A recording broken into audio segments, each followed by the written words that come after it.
Hello friends, one of the most important chapter from the series of non resident और इसका नाम है double taxation avoidance agreement. Exam में 101% chances है बेटा इसका क्वेश्चन बनेगा आपके पास। ठीक है, कुछ कॉपी नहीं करना है, सिर्फ पहले समझिए।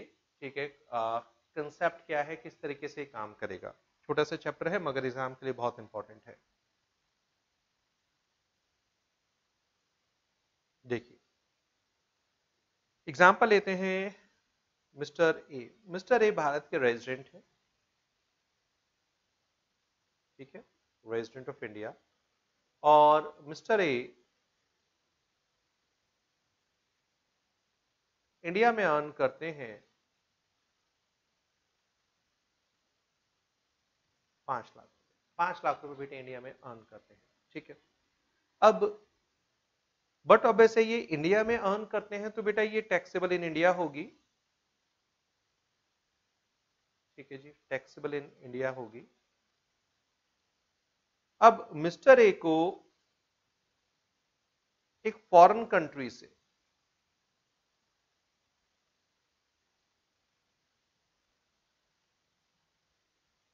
ऑफर आता है। फॉर एग्जांपल मिस्टर एक प्रोफेशनल है। ठीक है, इनको ऑफर आता है, फॉरेन कंट्री में जाते हैं, वहां पर कुछ प्रोफेशनल एडवाइस देते हैं, पैसा कमाते हैं और वहां से उन्होंने 2 लाख रुपए अर्न किया। अब इस 2 लाख रुपए को समझिएगा, 2 लाख रुपए अर्न किया। बड़ा सिंपल कंसेप्ट है, क्योंकि ये फॉरेन कंट्री में कमाया तो बट ऑब्वियसली बेटा ये उस पर्टिकुलर कंट्री में तो टैक्सेबल होगा ही होगा, टैक्सेबल इन सच कंट्री। ठीक है, क्योंकि वहां पर पैसा कमाया है। इंपॉर्टेंट थिंग, क्योंकि मिस्टर ए भारत के रेजिडेंट है। ठीक है, और हमने सेक्शन 9 में पढ़ा हुआ है, जब हम स्कोप ऑफ टोटल इनकम पढ़ रहे थे, राधा सॉरी सेक्शन 6 में हमने डिस्कस किया था रेजिडेंशियल स्टेटस। ठीक है, जहां पर हमने देखा था रेजिडेंट एंड नॉन रेजिडेंट क्या होते हैं। सेक्शन 5 में मैंने आपके साथ कवर किया था स्कोप ऑफ टोटल इनकम, और जब सेक्शन 5 की बात कर रहे थे और वहां पर सेक्शन 9 का रेफरेंस भी हमने लिया था, तो बेटा वहां पर हमने पढ़ा था उस चैप्टर में दैट अगर एक व्यक्ति भारत का रेजिडेंट है, ठीक है, ROR resident and ordinary resident, उसकी ग्लोबल इनकम इंडिया में टैक्सेबल होती है। ठीक है, और अगर वो भारत का RNOR है, ठीक है, अगर वो बिजनेस या प्रोफेशन से इनकम अर्न करता है, ठीक है, आउटसाइड इंडिया, बट उसका सेटअप इंडिया में है, तो वो भी इंडिया में टैक्सेबल होती है। तो इंपॉर्टेंट थिंग इज, ये जो फॉरेन कंट्री में मिस्टर ए जो भारत के रेजिडेंट है इनकम अर्न कर रहे हैं, तो फॉरेन कंट्री में तो टैक्सेबल है बेटा, ये 2 लाख रुपए इंडिया में भी टैक्सेबल होगा, ऑल्सो टैक्सेबल इन इंडिया। अब मजेदार चीज क्या हुई देखो, ये ये 2 लाख रुपए फॉरेन कंट्री में भी टैक्सेबल हो गया और बेटा इंडिया में भी टैक्सेबल हो गया। So this is called double taxation. This is called double taxation. ठीक है, this is called double taxation.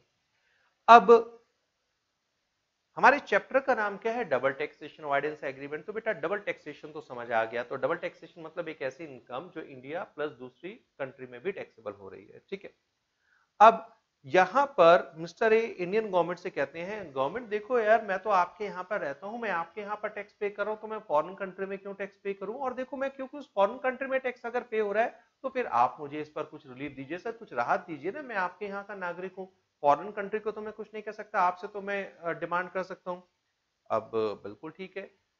अब हमारी जो गवर्नमेंट ऑफ इंडिया उस फॉरेन कंट्री से, इस फॉरेन कंट्री से बात करती है, कहती है देखो सर, जब मेरा व्यक्ति आपके यहां पर आता है तो वो आपको भी टैक्स पे करता है, जब वापस मेरे पास आता है मुझे भी टैक्स पे करता है। और ऐसे ही जब आपका व्यक्ति, आपकी कंट्री का रेजिडेंट जब इंडिया में आता है, तो हम उससे टैक्स चार्ज करते हैं और फिर आप उसे अपनी कंट्री में टैक्स चार्ज करते हैं। तो क्यों ना कोई एक ऐसा सिस्टम बनाया जाए जहां पर टैक्स अगर आप ले चुके हो तो हम चार्ज नहीं करेंगे, और अगर हम चार्ज कर चुके हैं तो आप चार्ज नहीं करोगे, या फिर अगर टैक्स हमने चार्ज किया है तो अपनी कंट्री में उस टैक्स का आप रिलीफ दे दें, माइनस करवा दें। या आपने अगर कोई टैक्स चार्ज कर लिया है हमारे रेजिडेंट से, तो जब वो रेजिडेंट इंडिया में आएगा, जितना टैक्स आपने पे किया है हम यहाँ पर उसको रिलीफ दे देंगे। तो इंडिया और उस फॉरेन कंट्री के बीच में एक एग्रीमेंट हो गया, जिसे टैक्स ट्रीटी कहा जाता है। तो बेटा इंडिया और इस फॉरेन कंट्री के बीच में एग्रीमेंट हुआ। क्या एग्रीमेंट हुआ कि अगर ये भारतीय रेजिडेंट फॉरेन कंट्री में टैक्स पे कर चुका है तो वो इंडिया में टैक्स पे नहीं करेगा, तो सिंगल टैक्सेशन हुआ। या फिर अगर वो फॉरेन कंट्री में टैक्स पे करता है तो जब वो इंडिया में इस इनकम के ऊपर टैक्स कैलकुलेट करेगा तो हम उस फॉरेन कंट्री में पे किए गए टैक्स को इंडियन टैक्स में से माइनस कर देंगे। तो होगा क्या, जितना टैक्स आपने फॉरेन कंट्री में पे किया उतने ही टैक्स की इंडिया में रिलीफ मिल जाएगी। इसका मतलब आप केवल एक ही बार टैक्स पे कर रहे हो, ठीक है। और ऐसे ही जब फॉरेन कंट्री का व्यक्ति रेजिडेंट भारत में आएगा तो या तो वो भारत में टैक्स पे करेगा या फॉरेन कंट्री में पे करेगा, और अगर वो भारत में पे कर चुका है तो अपनी फॉरेन कंट्री में, अपनी रेजिडेंट कंट्री में जब वो टैक्स पे करेगा तो वहां पर इंडियन टैक्स का रिलीफ मिल जाएगा। तो इंडियन एंड फॉरेन कंट्री के बीच में ये एग्रीमेंट साइन हो गया जिसे कहा गया डबल टैक्सेशन अवॉइडेंस एग्रीमेंट। और इस एग्रीमेंट का बेटा बेसिक बेनिफिट हमें क्या नजर आ रहा है कि अब अगर मिस्टर ए इस 2 लाख रुपए के ऊपर बेटा उस फॉरेन कंट्री में टैक्स पे कर चुके हैं तो या तो वो 2 लाख रुपए इनकम इंडिया में टैक्स फ्री होगी, मतलब हम इस 2 लाख रुपए को इंडियन इनकम में ऐड ही नहीं करेंगे। देखो जैसे मान लीजिए इंडियन इनकम है 5 लाख और फॉरेन इनकम है 2 लाख, तो हम इस 2 लाख को हटा ही देंगे तो टैक्स इस पर लगेगा केवल 5 लाख पर लगेगा, मतलब 2 लाख रुपए पर केवल फॉरेन में टैक्स पे किया, इंडिया में नहीं किया। या फिर अगर इस 2 लाख को इंडिया में जोड़ भी लिया गया तो इसके ऊपर जो भी टैक्स निकलेगा हम इसमें से जो फॉरेन में टैक्स पे किया गया उसको माइनस कर देंगे। इन शॉर्ट टैक्स केवल एक ही बार लगेगा, ठीक है। तो बेटा इसे कहा जाता है डबल टैक्सेशन अवॉइडेंस एग्रीमेंट। अब हमें क्या समझना है, देखो यहां पर बेटा दो तरह के, यहां पर मैं रिलीफ की बात करूंगा, double taxation relief, double taxation relief. हम दो तरह की रिलीफ की बात करेंगे, ठीक है। एक हमारे पास है बायलैटरल रिलीफ और एक है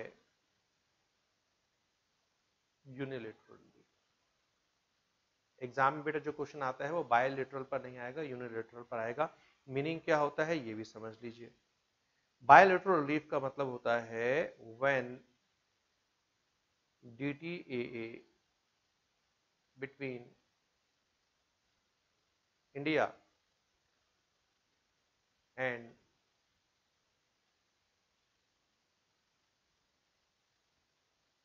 foreign country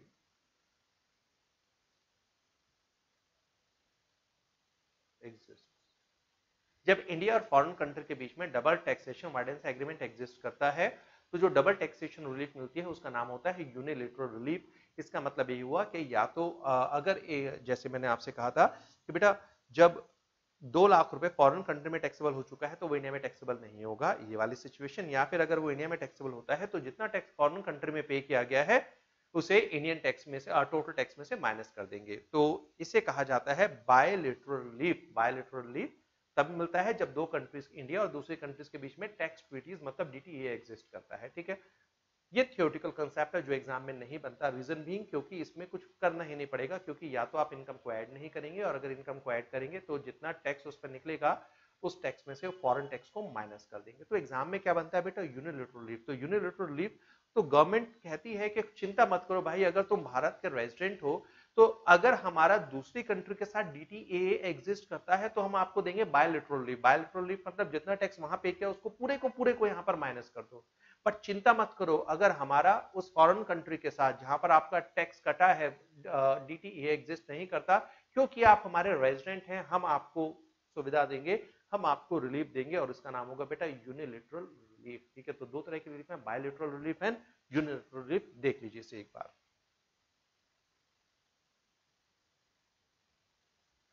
ठीक है। चलिए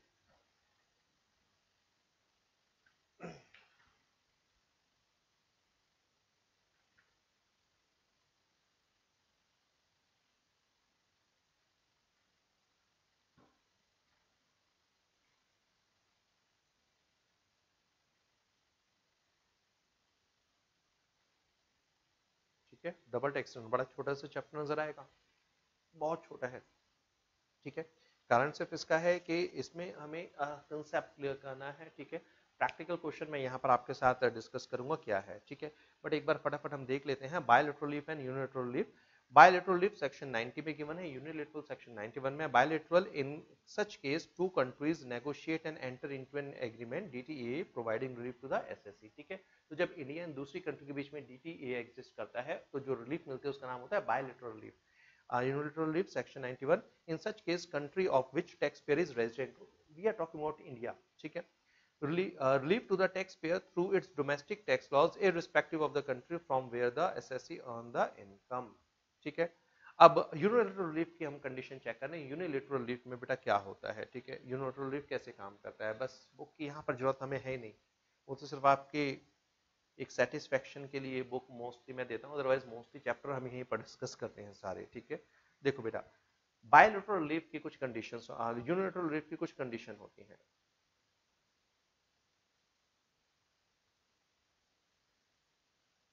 ये जो हम यूनिलैटरल रिलीफ बात कर रहे हैं,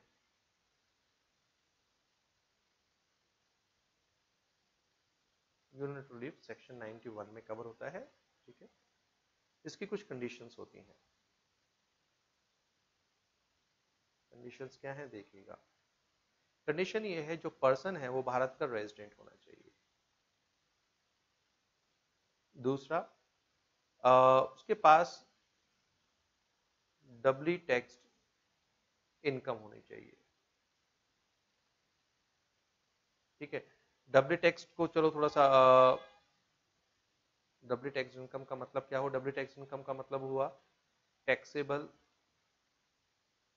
in foreign country and also in India, ठीक है। इसको थोड़ा सा बेहतर लिख देते हैं, थोड़ा सा फिर अगर एग्जामिनर ने थ्योरेटिकल कंसेप्ट पूछ लिया तो शायद थोड़ी मिस्टेक हो जाएगी। चलो इसको थोड़ा बेहतर लिखवा देता हूं मैं, ठीक है।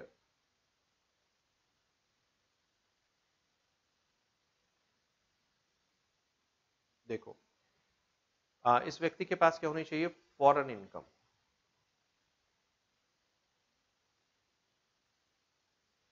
फॉरेन इनकम मतलब इंडियन इनकम नहीं होनी चाहिए इसके ऊपर, ठीक है।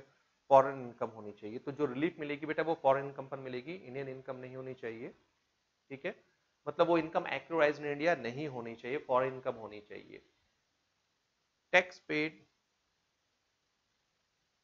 इन फॉरेन कंट्री, और डीटीएए इंडिया और उस कंट्री के बीच में बेटा एग्जिस्ट ना करता हो, तो वो व्यक्ति भारत का रेजिडेंट हो, ठीक है। उसके पास ऐसी फॉरेन इनकम होनी चाहिए जो इंडिया में एक्यूराइज नहीं मानी जाए, मतलब प्योर फॉरेन इनकम होनी चाहिए जिसका source of income outside India होना चाहिए, और सेक्शन 9 के accordingly deem to accrue in India नहीं होनी चाहिए, ठीक है। फॉरेन कंट्री में टैक्स पे किया गया और रिलीफ तभी मिलेगा, और इंडिया और उस फॉरेन कंट्री का डीटीए एग्जिस्ट ना करता हो, क्योंकि अगर डीटीए एग्जिस्ट करता है तो हम आपको सेक्शन 90 में बायलैटरल रिलीफ देंगे, फिर तो पूरा फायदा आपको मिलेगा, ठीक है बेटा। ये कंडीशन पूरी होती है तो रिलीफ मिलती है। रिलीफ कैसे निकालते हैं जरा देखिएगा। रिलीफ कैसे निकालेंगे अंडर सेक्शन 91, यूनिलैटरल रिलीफ कैसे निकालते हैं देखिएगा। हमें चाहिए doubly taxed income, doubly taxed income. Doubly taxed income का मतलब है फॉरेन इनकम का वो हिस्सा जो फॉरेन कंट्री में तो टैक्सेबल हुआ है, इंडिया में भी टैक्सेबल हो रहा हो। एग्जांपल देकर इसको मैं समझाऊंगा। Multiply average tax rate in India, जो इंडियन टैक्स रेट है उसका एवरेज निकालना है। अच्छा, एवरेज कैसे निकलता है बताता हूं। और दूसरा विषय हमारे पास रहेगा डबली टैक्स इनकम, मतलब यही वाला अमाउंट, मगर अभी से मल्टीप्लाई किससे करना है, फॉरेन टैक्स रेट,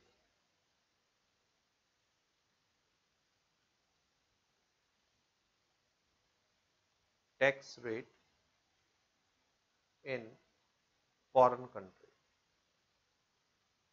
ठीक है। अब इसमें से हमें लेना क्या है बेटा, इसमें से हमें लेना है लोअर, जो भी दोनों में से कम होगा वो हमें रिलीफ मिल जाएगा, ठीक है। अब यहाँ इंपॉर्टेंट चीज है, ये average rate of tax in India कैसे निकालते हैं ये मैं बात कर रहा हूँ। Average tax rate of India कैसे निकालेंगे इसको देखिएगा, बड़ा सिंपल है। मैं शायद बेसिक चैप्टर जब मैं टैक्स रेट बताता हूँ वहां पर ये चैप्टर 1 में आपको मिलेगा। बड़ा सिंपल है, टोटल टैक्स।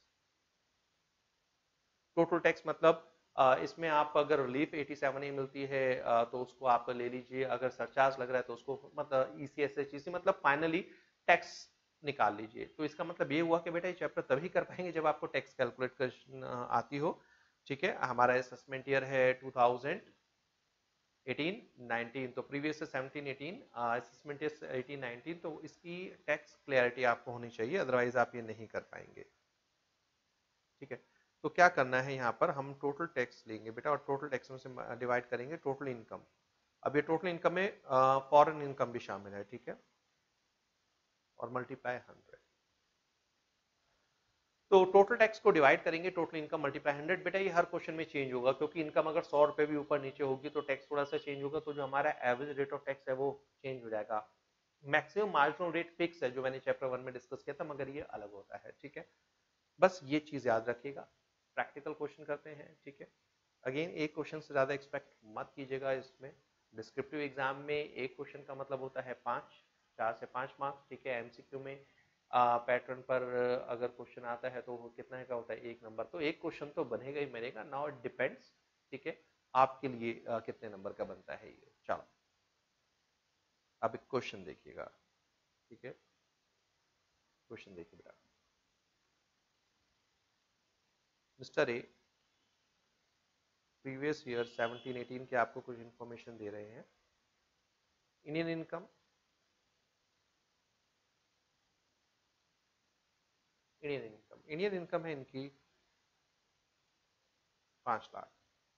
फॉरेन इनकम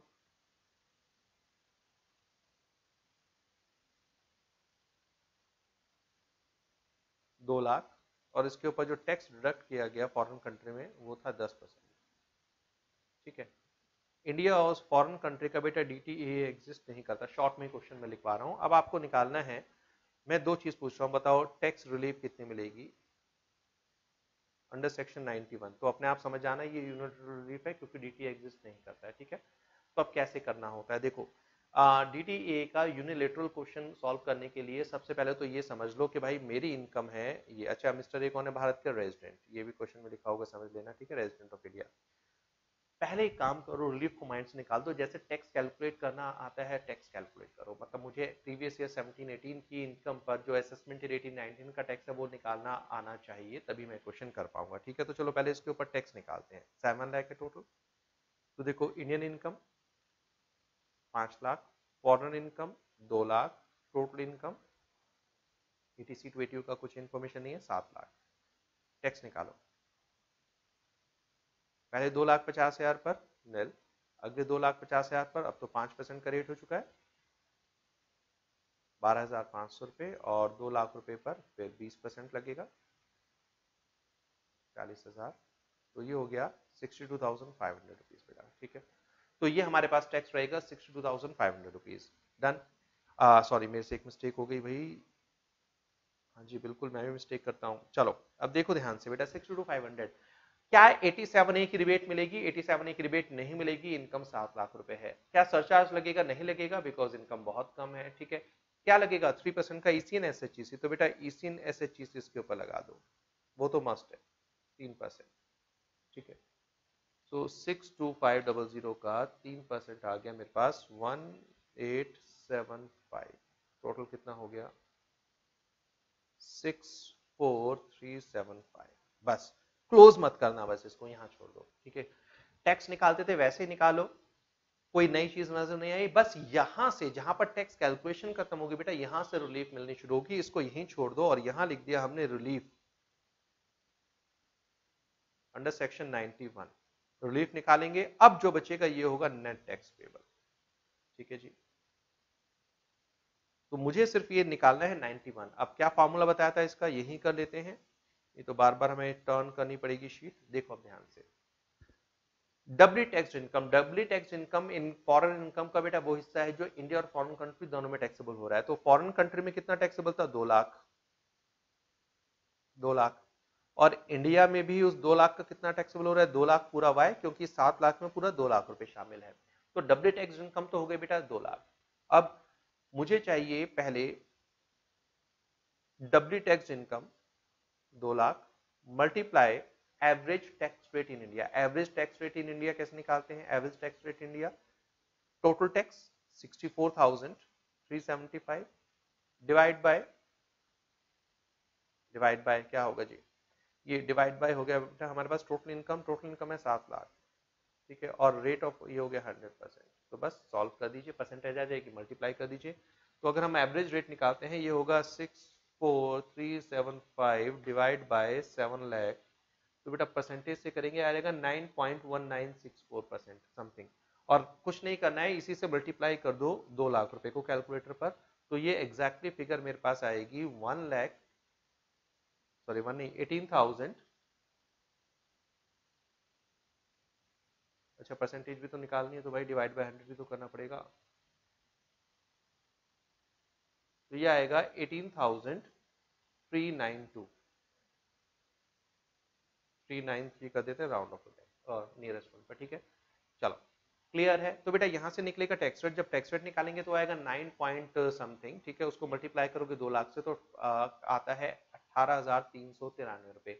तो इंडिया में जो फॉरेन डब्ल्यू टैक्स इनकम है उसका इक्विवेलेंट टैक्स आता है 18,393। और दूसरा क्या था, और double tax income, W tax income, ठीक है, W tax income multiply tax rate in foreign country. अब ध्यान से देखो tax rate in foreign country कितना लिया था हमने, 10%।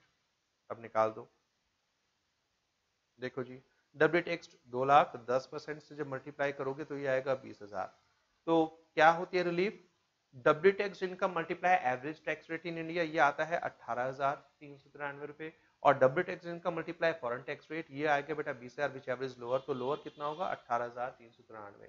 तो ये है रिलीफ। अगर एग्जामिनर ने रिलीफ पूछी है तो आंसर है 18,393। एग्जामिनर ने नेट टैक्स पूछा है तो अब इसको माइनस कर दीजिए, 64,375 माइनस 18,393, इट कम्स आउट 45,982, ठीक है। क्लियर है, बड़ा सिंपल है यार, कोई प्रॉब्लम ही नहीं है। अच्छा अगर फॉरेन कंट्री का टैक्स रेट मान लो 5% होता, तो 5% का मतलब होता है ये 10,000 बेटा, तो फिर हम लेते 18 और 10 विच एवरेज लोअर, फिर 10,000 रुपए पूरा माइनस हो जाता है, ठीक है। तो अभी हमने फॉरेन कंट्री में टैक्स 20,000 रुपए पे किया है, मगर उसमें से केवल 18,393 रुपए का मुझे रिलीफ मिल रहा है। अरे भाई कुछ तो मिला। तो ये होती है यूनिलैटरल रिलीफ, जब इंडिया और दूसरी कंट्री के बीच में डीटीए एग्जिस्ट नहीं करता, ठीक है। चलो एक और क्वेश्चन कराता हूँ आपको मैं, जहां डब्ल्यू टैक्स इनकम का कंसेप्ट है हमारे पास। देखो बढ़िया क्वेश्चन है ये।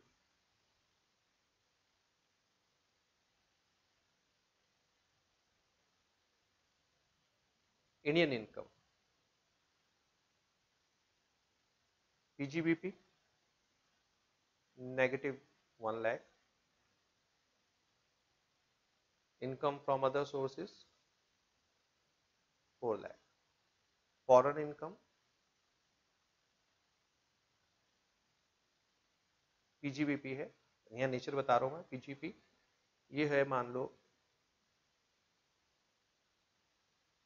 3,20,000, ठीक है। इस पर जो टैक्स कटा है, जो टीडीएस फॉरेन कंट्री में है, ये कटा है 10%, ठीक है। इसको 10 से भी कम कर देते हैं, चलो। अब इसको मैं बल्कि रेट नहीं, मैं आपको अमाउंट देता हूं, tax paid in foreign country. Foreign country में हम टैक्स पे किया, इसके ऊपर मान लो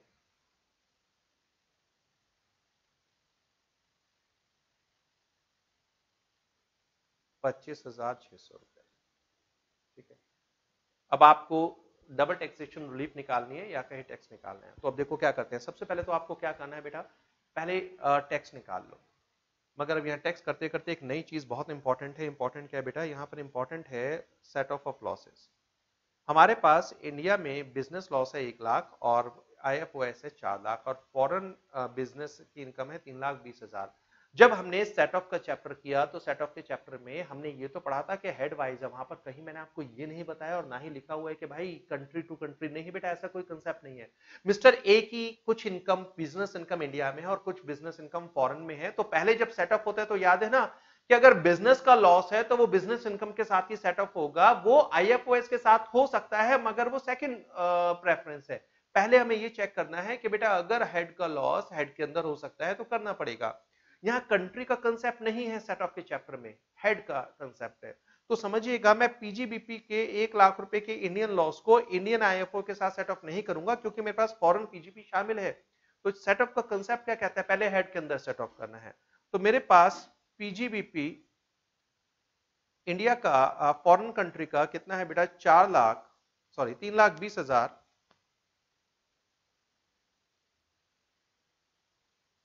3,20,000। इस 3,20,000 में से पहले मैं सेट ऑफ करूंगा पीजीबीपी सेट ऑफ करेंगे 1 लाख रुपए वाला जो इंडिया का है, तो इसका मतलब मेरा जो नेट पीजीबीपी बचा है, पीजीबीपी जो टैक्सेबल अमाउंट है वो कितना है, 2,20,000। अब इसमें मैं जोड़ूंगा इनकम फ्रॉम अदर सोर्सेज, कितना, 4 लाख। अब इसके ऊपर टैक्स निकाल लीजिए, टोटल हो गया 6,20,000। एटीसी टू एटीयू है तो वो ले लेना, अदरवाइज यहाँ गिवन नहीं है। अब इसके ऊपर आप टैक्स निकालिए, कितना निकलेगा, ठीक है। जब टैक्स निकालेंगे 6,20,000 रुपए पर, तो 2,50,000 पहला जो है वो तो हो गया निल।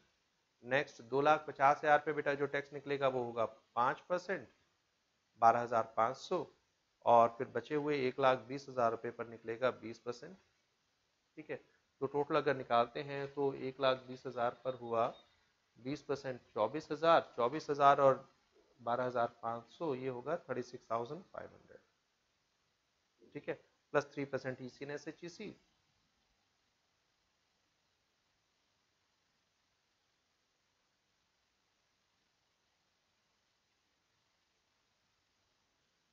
वन 1095, तो टोटल हमारे पास हो गया 37595, ठीक है जी, डन। ये है बेटा। अब रिलीफ कैलकुलेट करते हैं, ये बहुत इंपॉर्टेंट है, ध्यान रखिएगा, क्योंकि यहाँ पर फॉरेन इनकम और डब्ल्यू टैक्स इनकम दो अलग अलग हमारे पास है। देखो, सोचो, मुझे बताओ इसमें डब्ल्यू टैक्स इनकम कितनी है। हाँ जी, लो, 1 मिनट लो, चाहो तो पॉज करके वीडियो पहले समझ लो, अपने आप एक बार ट्राई करो, ठीक है। और जो स्टूडेंट को नहीं समझ आ रहा तो मेरे साथ ध्यान से रहो। बेटा फॉरेन इनकम कितनी है, 3,20,000। फॉरेन इनकम है 3,20,000। डब्ल्यू टैक्स इनकम का मतलब होता है फॉरेन इनकम का वो हिस्सा जो दूसरी फॉरेन कंट्री में तो टैक्सेबल हुआ है, इंडिया में भी टैक्सेबल हो रहा है। अब जरा ध्यान से देखना बेटा, फॉरेन पीजीबीपी था 3,20,000, फॉरेन कंट्री का पीजीबीपी है 3,20,000, और इस 3,20,000 रुपए में से हम इंडिया में कितना टैक्सेबल कर रहे हैं, इसके अगेंस्ट हमने 1 लाख रुपए का सेट ऑफ कर दिया बिजनेस लॉस। तो प्रैक्टिकली देखें तो बेटा इंडिया में केवल 2,20,000 रुपए टैक्सेबल है, तो फॉरेन कंट्री में 3,20,000 रुपए कमाया, 3,20,000 पर टैक्स पे किया, बट आउट ऑफ 3,20,000 इंडिया में केवल और केवल 2,20,000 रुपए टैक्सेबल हो रहा है। तो फॉरेन इनकम तो मेरे पास कितनी है, 3,20,000, मगर डब्ल्यू टैक्स इनकम मतलब ऐसी फॉरेन इनकम जो इंडिया में और फॉरेन कंट्री दोनों जगह टैक्सेबल हो रही है, वो है बेटा 2,20,000। तो फॉरेन इनकम है 3,20,000, डब्ल्यू टैक्स इनकम है 2,20,000। तो एग्जामिनर, ये फाइनल लेवल का क्वेश्चन मैंने आपको बता दिया है, पता नहीं एग्जामिनर अगर पूछ ले तो, ठीक है। तो डब्ल्यू टैक्स इनकम यहाँ पर है बेटा हमारे पास 2,20,000। अब आप क्वेश्चन सॉल्व कर सकते हैं। तो पहले अगर हम रिलीफ निकालते हैं, ठीक है, अब डायरेक्ट निकाल देता हूं। W tax income 2,20,000। इंडिया में टैक्स रेट कैसे निकालते हो, अब डायरेक्ट निकालना सीख लो। टैक्स कितना है, 37595 डिवाइड बाय 620, बस ऐसे ही छोड़ दो। 37595 डिवाइड बाय कितना था, 6,20,000। इसको एक काम करो, ऐसे छोड़ दो, निकल आएगा। मल्टीप्लाई 100 करके फिर परसेंटेज लगाने की जरूरत नहीं है, ठीक है। डिवाइड बाय 620,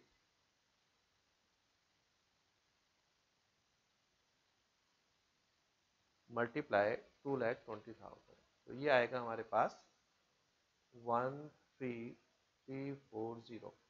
अब फॉरेन कंट्री में टैक्स जो था वो बेटा 25,600 था, इसको पूरा मत ले लेना, गलत हो जाएगा, क्योंकि जो 25,600 रुपए लिया है वो 3,20,000 पर है। तो मुझे यहाँ पर भी निकालना पड़ेगा कि भाई डब्ल्यू टैक्स इनकम है 2,20,000 और फॉरेन कंट्री में टैक्स आपने पे किया है, अगर आप रेट निकालेंगे तो यह 8% आएगा, बट कोई प्रॉब्लम नहीं, आप निकाल लो आराम से यहाँ पर। तो 25,600 रुपया पे किया है 6,20,000 रुपए पर, तो ऑन एन एवरेज 2,20,000 पर कितना बैठेगा देख लो। 2,20,000 पर 8% जो बैठेगा बेटा, ये बैठेगा 17,600 रुपया, ठीक है, 17,600 रुपया। तो जो रिलीफ मिलेगी विच एवरेज लोअर, वो मिलेगी 13,340 रुपये। बहुत बढ़िया क्वेश्चन है, इवन फाइनल लेवल पर आप ये 5 नंबर का क्वेश्चन एक्सपेक्ट कर सकते हैं, ठीक है। चलो, तो यहाँ रिलीफ, अच्छा मैं यहीं छोड़ दिया तो बेटा रिलीफ निकाल ये हो गया 37595, यहाँ से रिलीफ माइनस हो जाएगी तो फाइनल टैक्स मेरे पास निकल आएगा। क्लियर है ये चीज, ओके। तो छोटा सा चैप्टर है, एग्जाम में 100% इसके ऊपर क्वेश्चन बनेगा, फटाफट फाइंड अप करते हैं। दो मेरे पास रिलीफ होती है, सेक्शन 90, सेक्शन याद करना बेटर रहेगा, सेक्शन 90 की यूनिलेट बायलेटरल रिलीफ और सेक्शन 91 में यूनिलेटरल रिलीफ। अगर इंडिया और फॉरेन कंट्री के बीच में DTAA एग्जिस्ट करता है तो मिलती है बायलैटरल रिलीफ। इसका मतलब हुआ कि अगर फॉरेन कंट्री में टैक्स पे किया तो इंडिया में टैक्स पे नहीं करना, और अगर फॉरेन कंट्री में टैक्स पे कर रहे हो तो इंडियन और फॉरेन कंट्री की इनकम अगर इंडिया में टैक्सेबल हो रही है तो जितना फॉरेन कंट्री का टैक्स है उसको माइनस कर देंगे।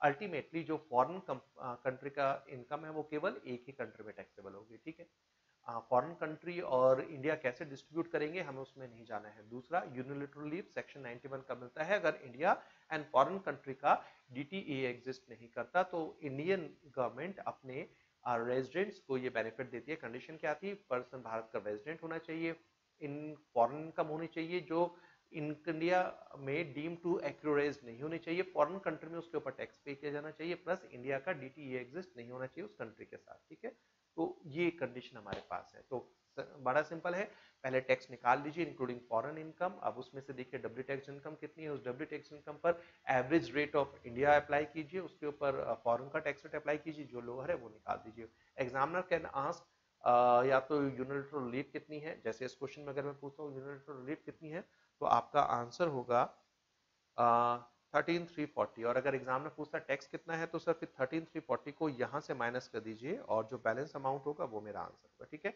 चलिए वाइंड अप करते हैं।